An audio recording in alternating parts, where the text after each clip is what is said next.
Hey guys, welcome back to my channel. My name's Kelly, if you don't know, and I have the blog The Glamorous Blonde.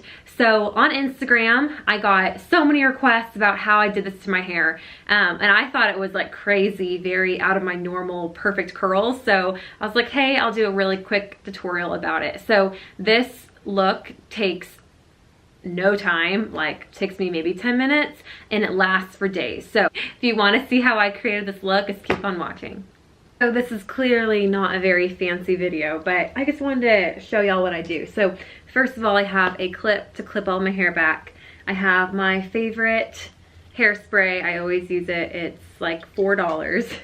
And then I do have a texturizing spray, the Orbe. It's like amazing, but really expensive. So I got this for free. Kind of nice. It's not needed. I just like to add it. And then I have a hairbrush. And then my tool that I'm using is the Bedhead 3-barrel curler. So this is what it looks like. It's very affordable, and it's not a crimper, it's a 3-barrel curler, and that will help get those waves how you want them. So my hair is air dried. I have not done anything to it besides put in some leave-in conditioners and some heat spray. That's all that I've done. So I'm gonna go ahead and part my hair. And I'm gonna do this probably in like 3 different parts, or maybe even 4, just depending. I have thin hair, but kind of a lot of it. All I'm gonna do, my iron has already heated up, and I'm just gonna get about 1 inch of hair. And I have my curler, and I'm just gonna clamp as close as possible to my root without burning myself. The bottom layers don't really matter because you can't really see it. A couple seconds.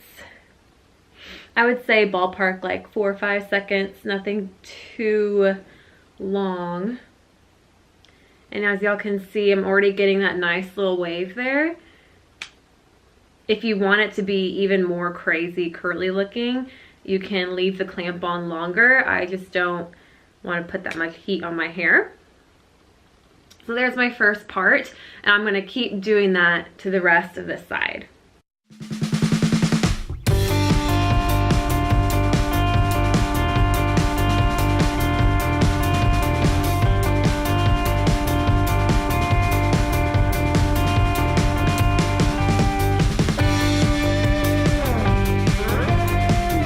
Most of my hair done. I just have this last part, and I wanted to show y'all what the bangs look like, because that can be kind of tricky. So I'm gonna part it how I normally have it, and I feel like my part is different all the time, but for right now it's like that. And I'm going to take that same, just a little bit of amount, and crimp the top of my head. Now this one, when you get towards the root, you want to make sure that it's not too blunt of a line. So if y'all saw, I kind of run it down a little bit and then continue that process. It still looks more natural. So in order to make my hair last like this, I'm gonna get that hairspray and scrunch it up.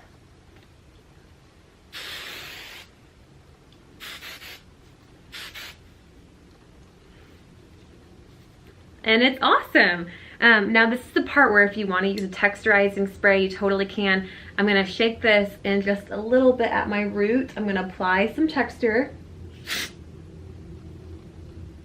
And I always like the texture spray to kind of dry the opposite way. This is good if your hair, you feel like it gets kind of like lifeless throughout the day. I like to use this to kind of give it some texture and volume up there. And there you go. You've got perfect beach waves, and they're super fun. It looks like you have naturally really curly hair, and this style will last you days. Like I did this last time, and it lasted me 4 days. I never had to redo it. It was just like this. I woke up. It was great. Okay guys, I hope you liked that video. It was, again, super simple, super easy. And like I said, I do use a 3-barrel curling iron, but you can use braids if you want. I would probably do 3 small braids this way and 3 small braids that way. You won't get the same exact look, but if you don't want to use heat on your hair, that's a great alternative. Make sure that your hair is damp when you put them in braids and not completely wet, because then it will never dry.